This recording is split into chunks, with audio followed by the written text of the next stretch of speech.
చెప్తున్నా, ఫామ్ హౌస్లో ఉన్న లీడర్ కావాలన్నా, ఫామ్ హౌస్లో ఉన్న బాస్ కావాలన్నా, లేకుంటే ప్రజల్లో ఉన్న లీడర్ కావాలన్నా, మన మన రేవంత్ అన్న అంటేనే ప్రజల మనిషి, ప్రజల పక్షాన లీడర్. సో అనునిత్యం ప్రజలలో ఉంటూ ఎమ్మెల్యే ఎప్పుడు పోయినా కూడా కలుస్తాడు.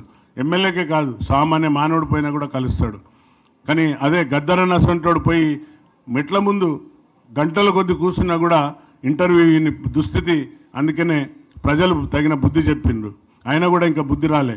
ఇంకా మేమే అంబాసిడర్లము, ఈ యొక్క తెలంగాణకు మేమే అంబాసిడర్లమని ఇంకా డక్క కొట్టుకుంటుండు ఆ టిల్లు. ఎంతసేపు పోస్టులు పెట్టడం, నువ్వు మొగోనివా, బ్యూటీ మన వరల్డ్ బ్యూటీ కాంటెస్ట్ పెడితే మీరు ఎంతసేపు ఇదేనా మీకు తెలంగాణ మీద అభివృద్ధి సంక్షేమంలో మీకు లేని దృష్టి, బ్యూటీ పార్లర్ బ్యూటీ కాంటెస్ట్ మీద ఉన్నది అంటాడు. ఒలింపిక్ కండక్ట్ చేస్తామంటే దాని మీద కూడా కామెంట్. అసలు నువ్వు ఏ గేమ్ ఆడుతావు నీకేమైనా తెలుసా? సోయి ఉన్నదా టిల్లుగా నీకు అడుగుతున్నా, ఈ మీడియా మీదకి వెళ్ళి, డయాస్ మీదకి వెళ్ళి. ఒలింపిక్ స్పోర్ట్స్ అంటే రేవంత్ అన్న గారికి చాలా, ఆయన యొక్క అనునిత్య భాగంలో స్పోర్ట్స్ అంటే చాలా ఇష్టం, చదువు అంటే ఇష్టం. చదువు బ్రాండ్ అంబాసిడర్గా ఈరోజు తెలంగాణలో మన వర్ధనపేటకు కూడా 200 కోట్లతో ఇంటిగ్రేటెడ్ స్కూల్ ఇచ్చిన ఘనత మన కాంగ్రెస్ ప్రభుత్వానికి. మన పిల్లలు ఉంటారు ఇంటిగ్రేటెడ్ స్కూల్లో, మన పిల్లలు బడుగు బలైన వర్గ పిల్లలు.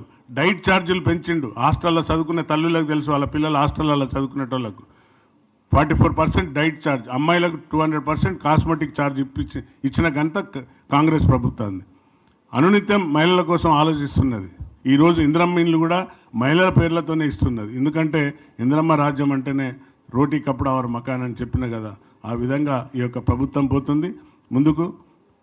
దయ్యాలు ఉన్నాయని కవితనే చెప్పింది, ఆ పార్టీలో దయ్యాలు ఉన్నాయని చెప్పిండ్రు.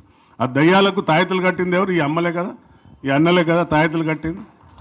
తాయెత్తులు కడితేనే కదా దయ్యాలు భూతాలు పారిపోయినాయి. ఆ దయ్యాలకు సరైన బుద్ధి చెప్పిందే ఈ అమ్మలు తాయెత్తులు కట్టించి. ఎంతసేపు మా కుటుంబం, మా అయ్యకు నోటీసులు ఇస్తారా? మా అయ్య బాపూజీ అంత సమానుడు. బాపూజీ అంటే ఏం చెప్పిండు రేవంత్ అన్న? కొండ బాపూజీ అనేటైనా బాపూజీ. ఆయన మొత్తం ఆయన ఇల్లు, ఆయన యొక్క ఆస్తులన్నీ కూడా తెలంగాణ కోసం ఆయన దారదత్తం చేసిండు. బాపూజీ అంటే మహాత్మా గాంధీ. బట్టలు లేకుండా, ఒంటి వస్త్రాలు లేకుండా కొట్లాడినాడు బాపూజీ. ఈ బాపూజీ ఫామ్ హౌస్లో పండుకొని 24/7 తాక్కుంటా, ప్రజలకు కలవకుండా, నాయకులకు కలవకుండా ఉన్న ఆయన బాపూజీ అట.